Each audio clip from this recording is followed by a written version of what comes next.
All right, so thank you everyone for being here. And it's really great to meet you all. My name is Heian Shin. I'm the education advisor at the Center for Sustainable Development of the Climate School at Columbia University. I hope we'll get to know each other more and get to know all of your sustainability journeys for the next 10 weeks. And in the meantime, for those of you who are joining just now, in the chat box, we're doing a little icebreaker to share your name, what your name means, and where you're joining in from today, so we can know where you are in the world right now. And we will share at the end of the session today the Google Classroom that's going to be used for each session. So all the speakers, their presentations, the information they're sharing with us, you'll have access to that, as well as the recording and the contents that's being offered through the program. So this is our third annual Eco Ambassadors program. And this year, our title is My Age of Sustainable Development for COP28. So it's based on Professor Jeffrey Sachs's book, who is the director of the Center for Sustainable Development.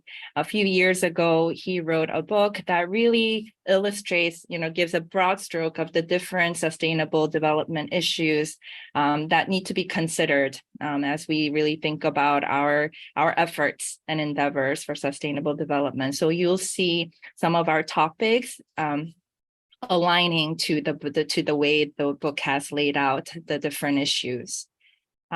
So with that, without further ado, I want to really invite our Director of Education, Radhika Iyengar, who's going to give opening remarks to share about how this program really came about, what our focus is, what we're really hoping to achieve through that. So I'll give the floor to Dr. Radhika. Thank you so much, Hain. I'm Radhika Iyengar, and this Eco Ambassador project came about a couple of years back, pre-pandemic, and it just has its own life. And I have learned so much from this summer program that we have, and I'm sure you all will learn tremendously and will be able to share your ideas, share your amazing work that you are doing on sustainability already, and get some more skills on sustainability and what you can do locally as well as internationally through this particular program. So I welcome you all. This year is very special because we had many students apply for our program, and you are the chosen few. There'll be some more joining next week as well, because here in New Jersey, I'm calling from New Jersey, students are still in school session. And so it's very difficult to coordinate the time. I'm sure they'll join next year as well. I see a lot of students joining from Turkey, India, so many different places. I welcome you all.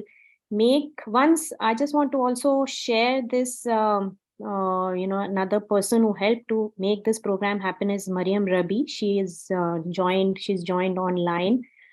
She's helped to give us a lot of insights on how we can share our climate stories, how we can be much more effective using technology. She's joining from SDSN, Sustainable Development Solutions Network, SDGs today. So thank you, Mariam, for being a super champion and giving us the platform to share all these ideas. And through our previous years, what we've seen is the students and you all have the power to use technology, to use all the information, to use Professor Jeff Sachs's book. He will also be here speaking about his book and his vision for sustainable development with us. Keep your questions ready, because he is the person to ask a lot of different questions on sustainable development. And we have fantastic speakers, including our speakers today. I'm really grateful for Kinvara and Philip to join. We'll talk about their work specifically. So for this program, what I expect is you all will take the ideas, make your own perspective out of it, and drive your interventions and drive your work towards sustainability. So you are the leaders here, and we are all here learning from each other. So no one is a teacher, no one is saying this is right, this is wrong. It is your journey. And believe me, once you are an eco ambassador, you are an eco ambassador for life. So I'm sure you will come back to us, and we will also approach you for different events, different panels that we organize, and we are here to take inspiration from you. So over to Hain with that few words, and I am really looking forward to this summer learning from you all. Thank you so much, Radhika. So we wanted to really dive in, and we thought a good place to start is an overview of the SDGs, the Sustainable Development Goals. And from the different applications and the comments you had shared when you were applying to this program, it really sounded like many of you were already working in your respective communities for the Sustainable Development Goals. But to get all of us in the same page and to really highlight our partners' work, we are so excited to have Kinvara Jardine Paterson with us. We met her recently for the Happiness Project. She's the director of World's Largest Lesson at Project Everyone. And in the recent years, we have looked at sustainable development, not just as environmental issues, but how all the different aspects, well-being, happiness, all of that comes together. And so we're really excited to have Kinvara share with us about the Sustainable Development Goals. So Kinvara, thank you so much for being here, and over to you. No worries. Hi, everyone. My name is Kinvara, and I am speaking to you from, I'm actually today at Cambridge University, and I feel, when you can, when you feel like just there's so many brains, so many braids of smart people surrounding you. But yes, I'm speaking to you today from the UK. And congratulations on all gaining a place on this program. It's an amazing achievement, and I loved hearing and learning about some of your beautiful names that I saw, beautiful meanings of your names that I saw in the chat. Yes, so my name is Kinvara, and I have about 10 to 15 minutes of talking with you all today. What I'm going to start with is introducing you to a campaign around the SDGs and around the global goals that my organization that I work for is going to be launching in September. And I'm going to show you a film that comes as part of that. And then what we're going to use the last 10 minutes, the majority of the time that I'm speaking with you, what we're going to use that for is to get a bit interactive. I'm going to share with you a Google Jamboard and ask for some input around a question. And hopefully that input and the Google board that we create today will be useful for you throughout the rest of this program as well. And so if I could just ask if we could go on to the next slide, please. Oh, I can do that, I think. Can I do that? Yes, Kinvara, you should be able to if you advance with the arrows. I believe you have been, given the remote control. Okay, so I'm trying, but I don't think I can. Tim, can I ask you to? Okay, there we go. Okay, perfect. Yeah, I'll just thank you. So the first thing I wanted to speak about today to start with is this statement, 2023, we're at halftime. And I just want you to think about this for a moment and have a think about what this could mean. It sounds like quite an elusive statement, maybe, and just have a think in your minds what that could be. 2023, we're at halftime. If we go on to the next slide, please. The phrase 2023, we're at halftime, is in relation to the SDGs and to the global goals, because as you all know, back in 2015, 193 world leaders from around the world came together to agree a game plan to create a fairer, greener and better world by the year 2030. And they called these the Sustainable Development Goals or the global goals. But the problem is we are down at halftime. The year 2023 marks the halfway point for the global goals. And unfortunately, we're a little bit off track. So issues like COVID have really set us back on some of the global goals, like goal 4, quality education. And we know that we really, really need to accelerate progress on the climate goals. And we believe, and what we think and what we know is that any match can be won in the second half. So what we need now, it's time for determined players and game-changing tactics, and we need your help to turn this game around. What the what the narrative is for that work, and what we're trying to get across, is that 2023 is the half-time mark for the global goals. And so what we are going to do in other communications to the world leaders, politicians, and the people that we work for, but what I'm also going to speak to you today about as well, is that right now we're at the halftime mark. And what we need a motivating moment for people to come together, have a team huddle, and talk about how they can take action for the SDGs, for the global goals, to help them be achieved, because we are at this critical moment of the year 2023, which is this halftime mark until the year 2030. So moving on to the next slide, please. What we are going to do for our halftime talk, as I have some time with you, as you all today, as the amazing young people that you are, and the inspiring work that you have done to become part of this Eco Ambassador program, is we're going to spend about 10 minutes with our halftime talk. And what we're going to do, if we move on to the next slide, please, is we are going to spend the next 10 minutes doing an interactive activity on a Google Jamboard. I will post the link in the Zoom chat. And if you're not able to access it, I will also be sharing my screen so you can see what others in the group are saying. In the 10 minutes now that we have, we're going to have a time for our team huddle. We're going to think about what skills we as young people, well, actually, I'm not that young anymore, so maybe you as young people think you need to learn to achieve the global goals, particularly in this crucial moment of the year 2023. We're at this halfway mark. You guys have this amazing opportunity to participate in this Eco Ambassador summer school program. So what I would love you to think about is, what do you think the skills are you need to achieve the global goals? And what we're going to do is we're going to all share our thoughts and ideas. And I thought it'd be interesting for, I can share the link with Radhika and Hein for you guys to look back on what you'd written at the beginning of the summer school program, and then look back at when you finished it, and think about which of these skills you think you have also learned about whilst being on the program. So I'm just dropping the Google Jamboard link into the chat now. Don't worry if you can't access it, because I will also be sharing my screen. And what we should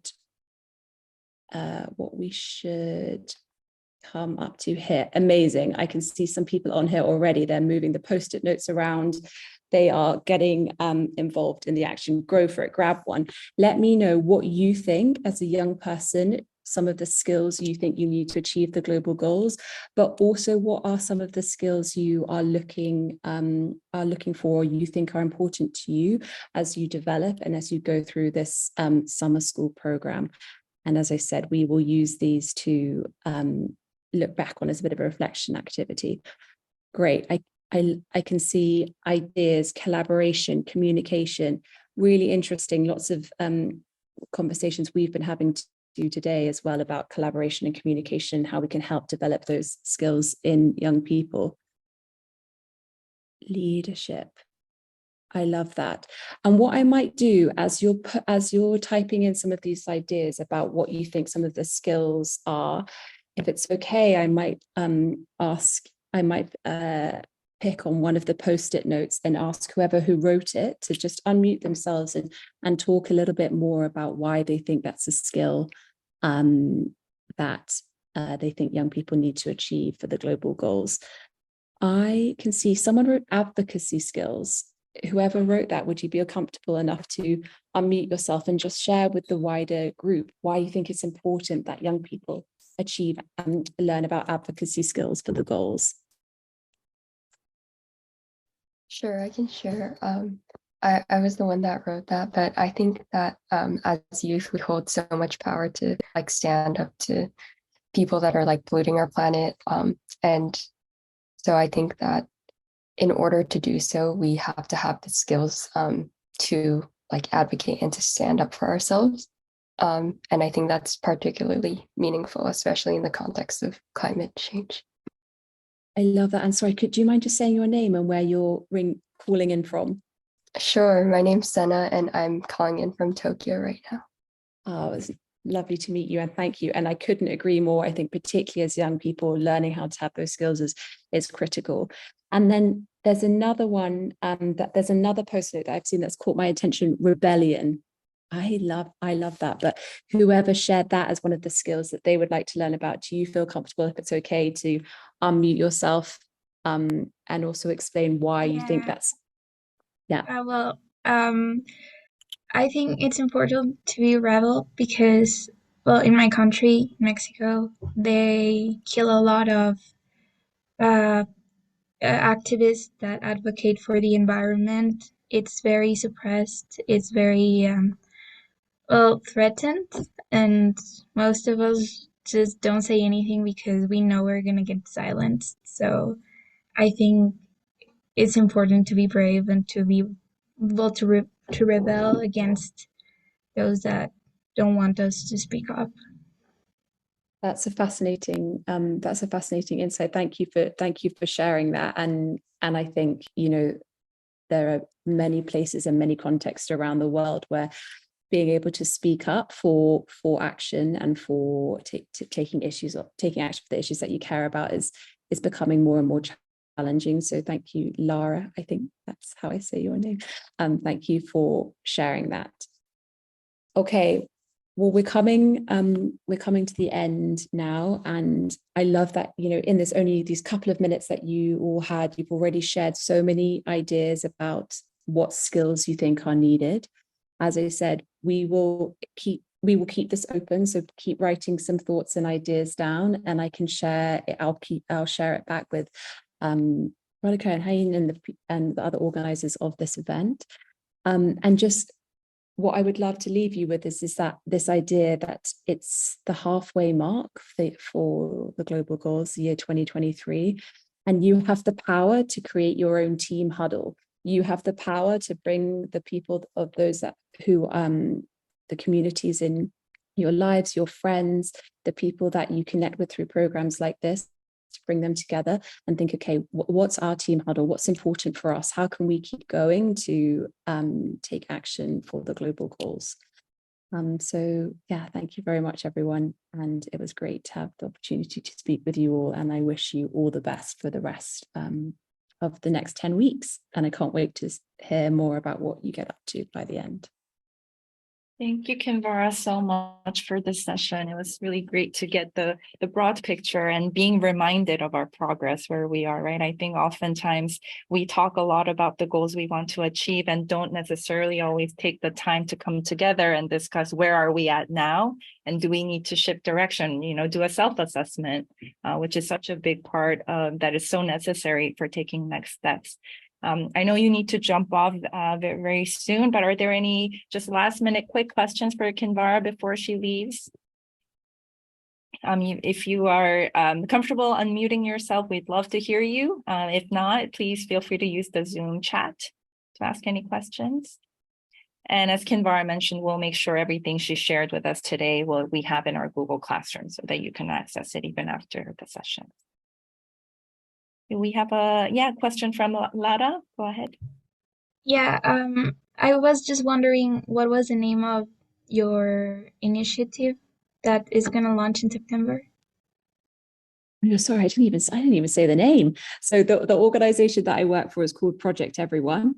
And the name of the campaign is going to be the Halftime Campaign. And we're going to have a couple of different calls to actions, and one of them is around addressing the global finance community and asking them to invest more money in the global goals. But yes, it will be coming out in September. So you had a sneak peek. So yeah. But great question. Thank you. Are there any other questions?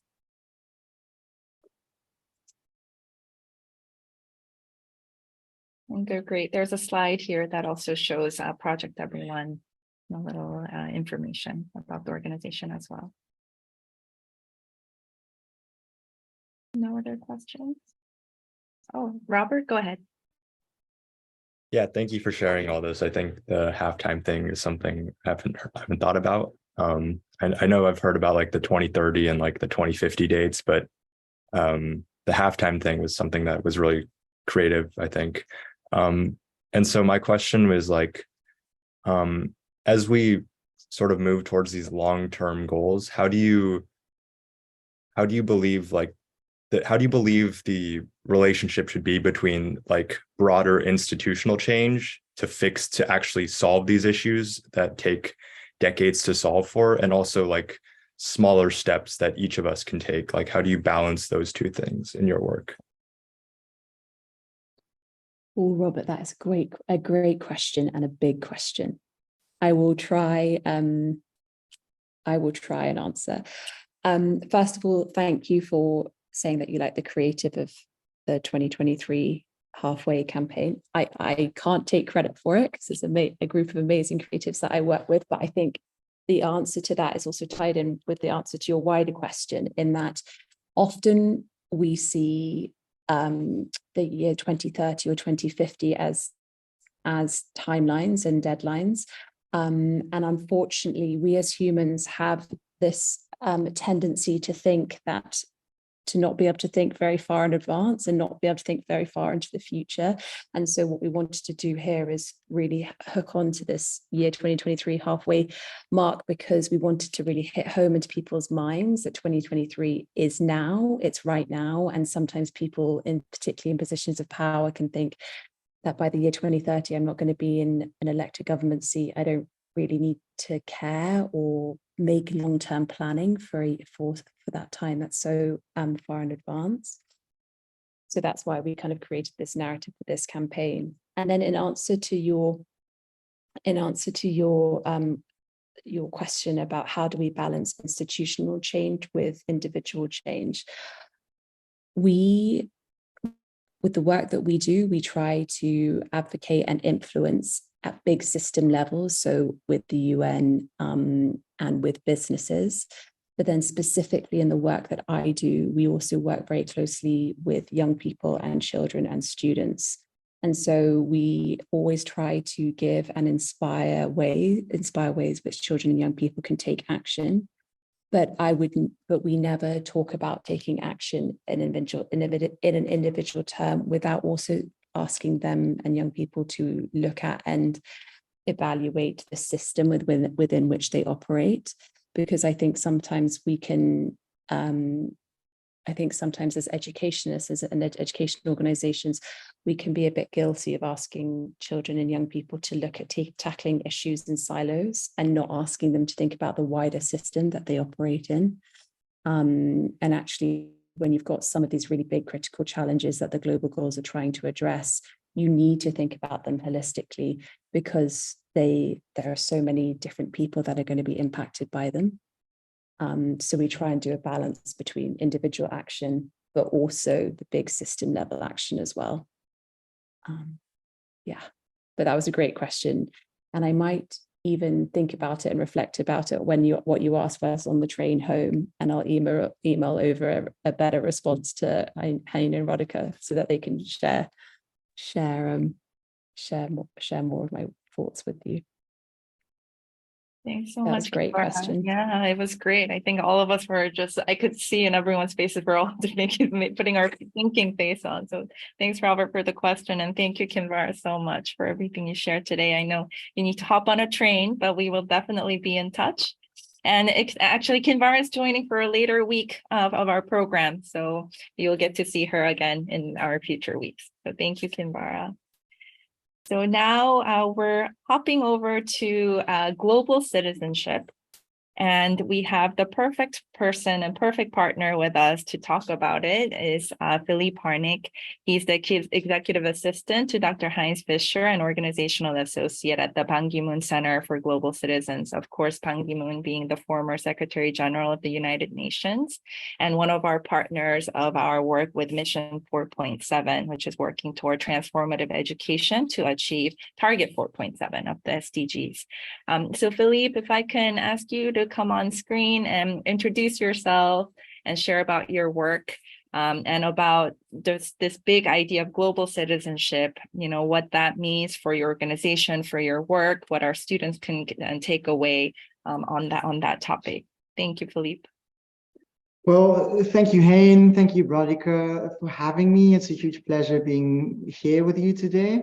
I'm tuning in from Vienna, Austria, where our organization is based, and where it's already afternoon and a very hot summer day. And I hope you can enjoy a similar kind of nice weather wherever in the world you happen to be at this moment.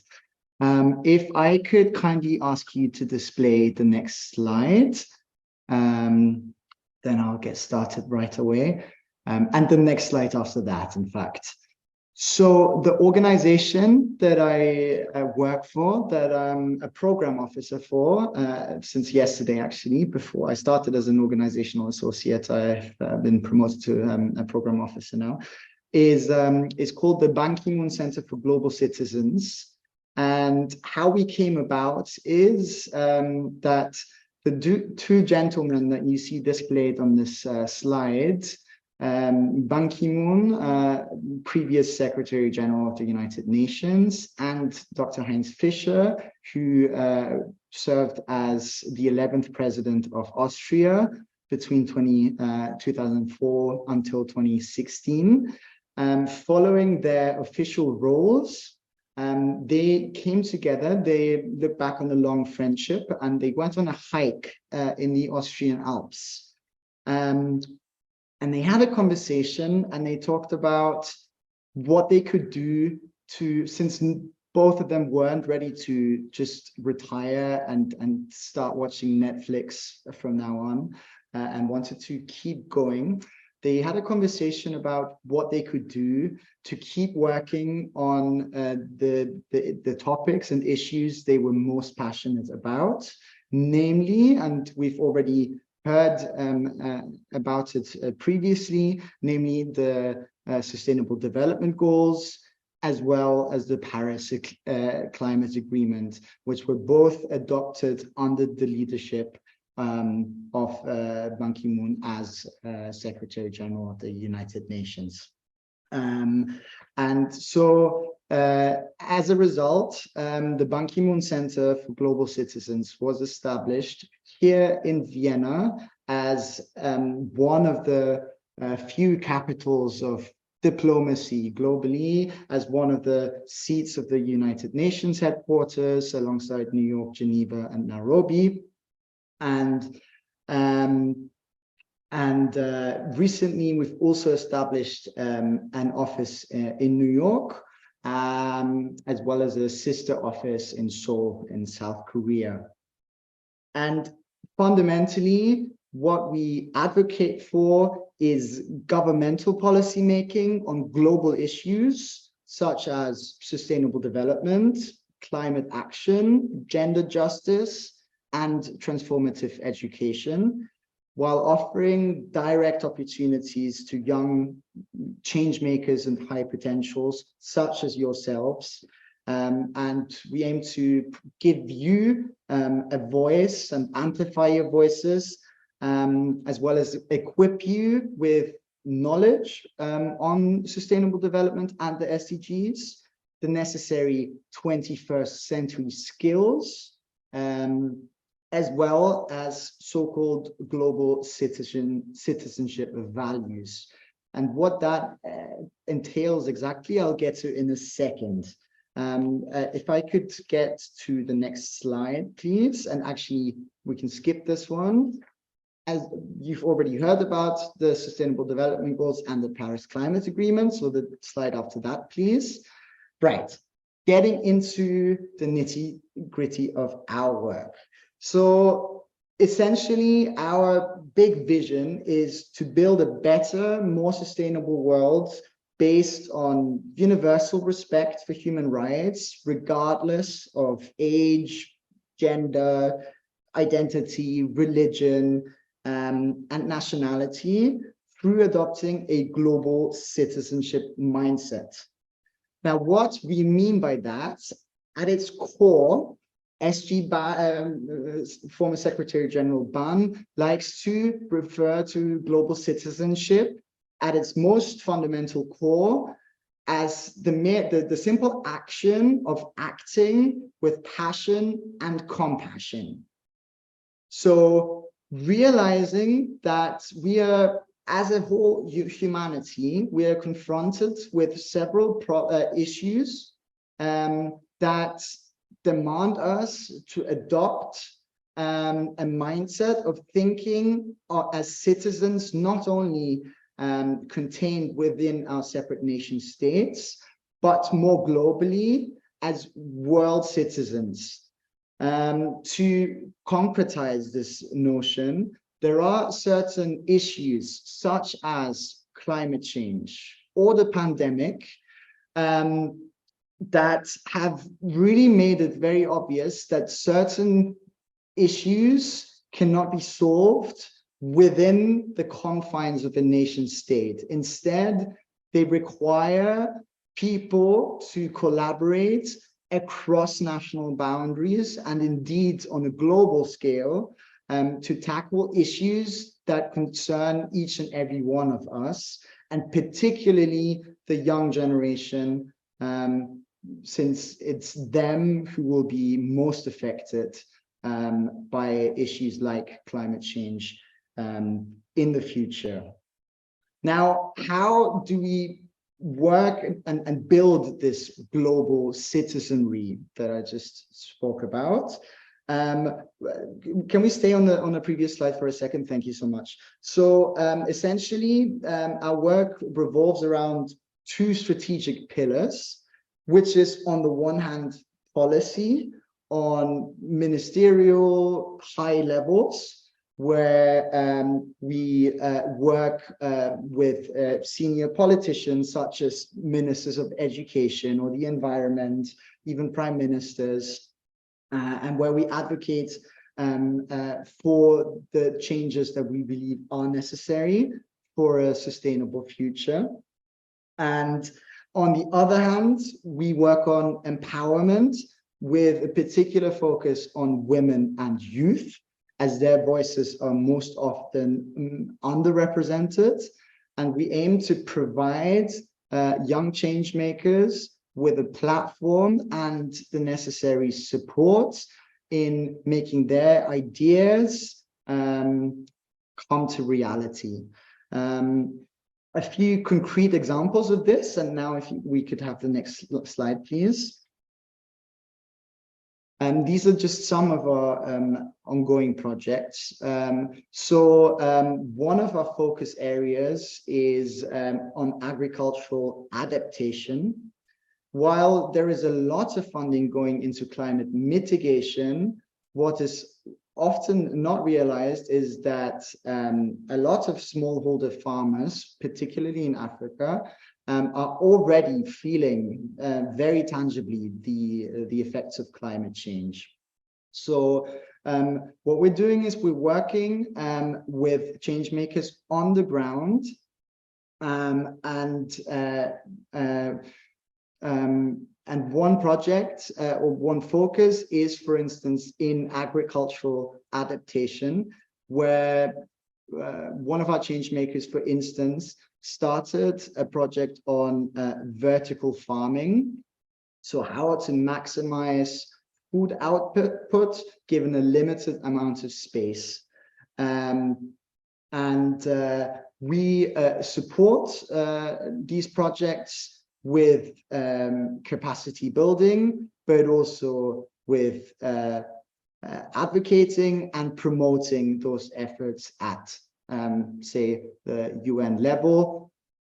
Each year, you probably have heard of the COP, Conference of Parties conferences. That is, for instance, one platform that we use to make the voices and projects of our scholars heard.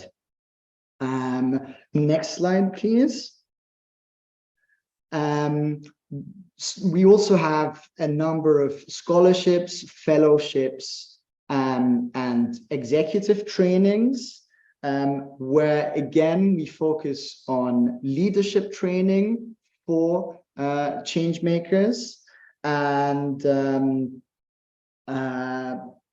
and all of these projects usually result in the participants implementing their own what we call SDG micro projects, where essentially they spot a challenge within their community and come up with their own solutions. And those challenges are usually related to at least one of the SDGs, sometimes as many as 4 or 5. At the end, we produce summary videos. And on the next slide, you can see sort of the geographical spread of some of the projects we've already implemented. We could have the next slide, please. Just to give you an idea in which areas we operate and what kinds of projects we've worked on in the past. Now I'm mindful of time, so I'll keep the rest very brief. But if we could go on to the next slide, just to make this even more concrete, I'd like to briefly introduce 2 of our ongoing projects. One is a program that we launched this year entitled Learners to Leaders, Nurturing Changemakers Through Global Citizenship Education, where we realized that we see education, SDG 4, and particularly transformative education, as a vehicle to implement all of the other 16 SDGs. And that's why we give it prime importance. And throughout this program, we selected a number of 15 young change makers from Africa, the Middle East, and Europe. And we provide them initially with conceptual input and theoretical input on the topics of global citizenship and global citizenship education. And after, similar to this program, we invite a number of speakers and academics and practitioners. And following that, they go about implementing their own micro projects. Another project on the next slide, please, which we're finalizing right now and which will be launched in December of this year, is a Green Jobs for Youth program, which is specifically tailored at young people between the ages of 14 to 20. And where we've designed a whole online course on what green jobs are in various fields, from law to engineering to media, and what the sorts of skills necessary are that needs to be developed and encouraged in order to really make the most impact. These green jobs will become more and more important in the coming years, and we're mindful of that. And so this is our little contribution towards that. This online course will, by the way, launch in December and be free of charge and accessible to all. So perhaps if you're interested, you can check in with me, and once it's out, I'd be more than happy to share the link to the online portal with you. There will be a skills test as well that you can take in the form of a questionnaire that will try to provide you with an assessment of in what green job might be most appropriate for you, given your skill sets, passions, and desires. This is just a short overview, and I think I will actually stop right here. I am happy to take any questions or entertain any comments. Yeah, I'd like to thank you all for your time and give you a huge round of applause for being accepted to this program and for taking time off your busy schedules to educate yourselves on topics that are essential and crucial for all of us. So thank you very much. Thank you so much, Philippe, for your presentation, for being here, sharing about your work, and also sharing, more specifically, what are really some concrete ways our youth can build global citizenry, begin, shaping ourselves so that we can have training ourselves to have, more openness and open-mindedness, looking into even different industries that are related to this. Thank you so much for sharing all of that. Since you also ended on the note of green jobs, and I know so many of our students who are here have already taken different initiatives looking into the future of sustainability and green jobs. We also wanted to ask you a little bit more of a personal question related to your line of work, right? Not just renewable energy contributes to, green jobs or sustainable development. So what are some skill sets that you have found to be crucial for the type of work you do? And how do you think some of our youth can go about cultivating those skills? So a little bit more about your profession, more personal on that end. I'd say on a fundamental level, what is essential for anyone in our field is a respect for diversity, human rights, and an openness and flexibility to learn new skills and constantly adapt to the realities on the ground. I think those are some of the essential soft skills needed to make the most out of or to be comfortable in this sort of arena. On top of that, I think intercultural competency is another soft skill that I see in all of my colleagues, and so those are sort of some of the essential skills that immediately come to mind. Mm-hmm. And one thing I was thinking when you shared about, the education work that your organization is doing for green jobs, of course, there are more traditional green jobs, as I mentioned, of, being in renewable energy, that sector, or at different agricultural practices, doing, are in research and development for that. But I think also educating and training others on these topics is a huge part of the broader green economy that I think sometimes gets left out. So it was also great to hear how your organization, builds education content, pushing out those information through different platforms, connecting with different youth, different networks. To share that knowledge is also, a big part of how it links to the overall green economy as well. So I thought that was interesting that, there are different functions that different organizations serve to play a part in that bigger picture of sustainable development, the green economy. So thank you for sharing. Are there any other questions for Philippe? Feel free to. Oh, so we have a question from Baswar Ray. How are you implementing our ideas to change the world? Baswar, if you don't mind elaborating a little bit on your question. If you're perhaps I can already briefly start. So I mentioned the micro projects beforehand.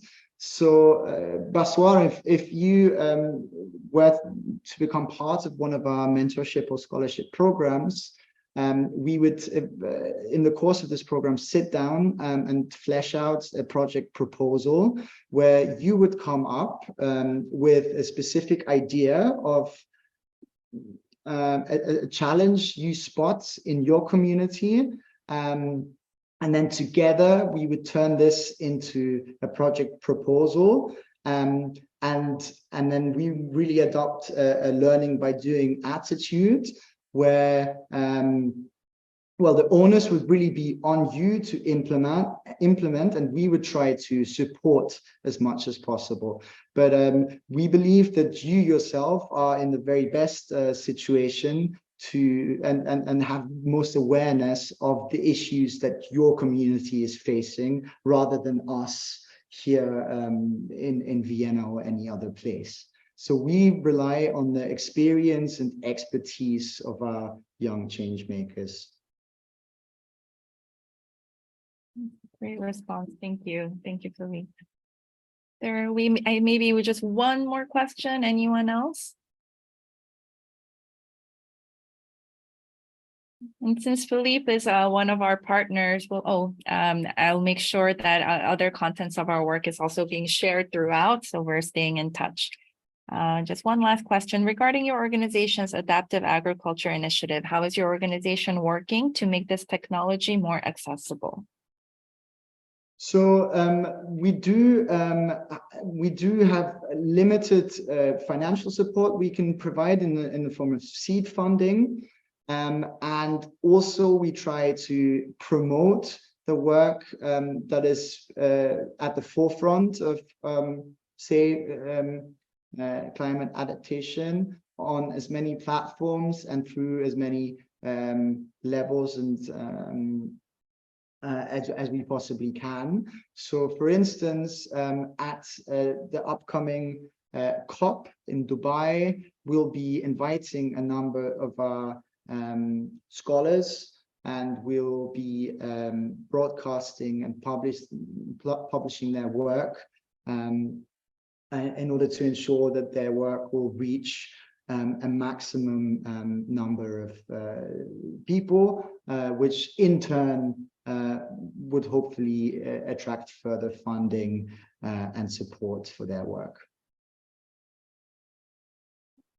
Great. Thank you so much, Philippe. I know we'll be in touch through our Mission 4.7 group as well, but we'll definitely stay in contact. And for everyone, if you have questions for Philippe, even if it's not right now, he is very in close contact with us and our work. So we'll definitely be sharing updates as well. Thank you so much. Thank you. Thank you. Thank you for having me. Thank you, everyone. Thank you. So we're just 5 minutes away from closing, everyone. Hopefully you enjoyed our first session. Before I forget, if I can share, if we can go to the next slide, we do have a little assignment for you, but hopefully a fun one.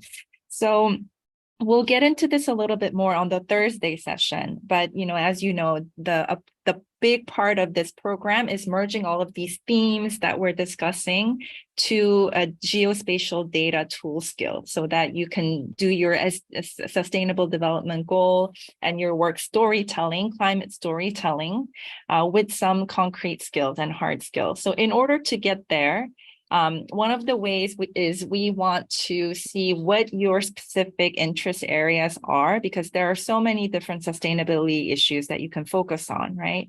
But for the purpose of this summer program, which SDG related issue do you want to focus on? So we have created an SDG bracket for you. Unfortunately, it's not a live document, so you can't fill it out, but you can follow, either print it or you can reference it to put different SDGs together and then get to your final one that you would like. So this also exists. If we can go to the next slide, we have a Google Classroom for you. We have put the code there and the link. So once you get into the Google Classroom, you will see in our first week, under our first week, the SDG bracket is there. And what you can do is you can just post, we have put it as an assignment. So you can write which one that you're deciding on. And at the end of this week, we can revisit and see what is the topic that you want to focus on to work on your story maps, storytelling throughout this course. And then we can maybe discuss in further detail whether you would want to be in a group project based on your interest area, or if you would want to do an individual project, because based on that, we'll get into this a little bit more later on this week, but we will issue what we call the Esri license, is so that you have access to the geospatial tools to create your story maps. That's going to be the final product of our summer program. So that is upcoming. And then if we can go to the next slide.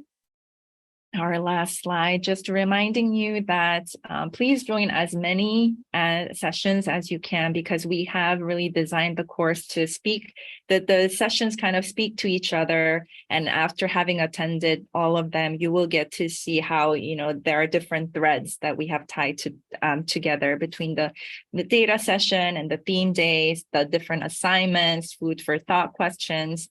So please join on Thursday. Same time, same Zoom link, although we will send another email prior to Thursday as a reminder.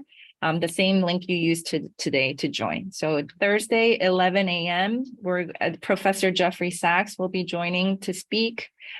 He is traveling all over the world, as he usually does, and is wanted to prioritize, join our session to meet with you all. So please join at 11 a.m. on Thursday. And Radhika, I wanted to ask if there were any other points for announcements. I think, Hen, the first session is going very well. Only one thing as we go along, I just want us to consider, which I didn't have when I was in school, is to really understand this bigger picture of sustainability, global citizenship education. These are big words, and we have not, at least I didn't know of this when I was doing my schooling. So when we are looking at a particular intervention, even if it is composting, get this idea of like sustainable development, understand what is global citizenship education, understand value-based education. So all of these big concepts that we learned today, maybe keep that in your head. We will be posting the recording also. We'll be sending an email. I think that will really help us to understand where we are heading, how our activities are linked to this bigger concept. So I hope that everyone, understands the bigger concept and understands how each of our activities go along with this, and then narrowing down on the SDGs that we want to focus on. As he mentioned, I think that will help us as we go forward. Thank you, Radhika. Thanks everyone again for being here. And once you get into the Google Classroom, that's also a space where even outside of our, 1 hour meeting every Tuesday, Thursday, where we can connect, you can post questions. And maybe at the end of the next session, we can also share with you our link to different social media and the Slack, where we'll be connecting once we decide the team configuration for the project. So a lot more is coming up. We really do hope that we'll get a chance to get to know you better throughout the weeks. So we'll stay connected. Thank you, everyone. So see you on Thursday at 11 a.m. on the same Zoom link. And Skylar is sharing the Google Classroom link as well. And if we can maybe just on the slide, go back to the class code of the Google Classroom, even if you can't join using the link, the code is there. If you search the classroom by this code, it should work. CXH4H6B. Yeah, the link worked for me as well. So Ajlan, maybe also please make sure that you have a active Google account to access, because that might be something you need to have in order to access the link. Thank you, everyone. We'll see you on Thursday.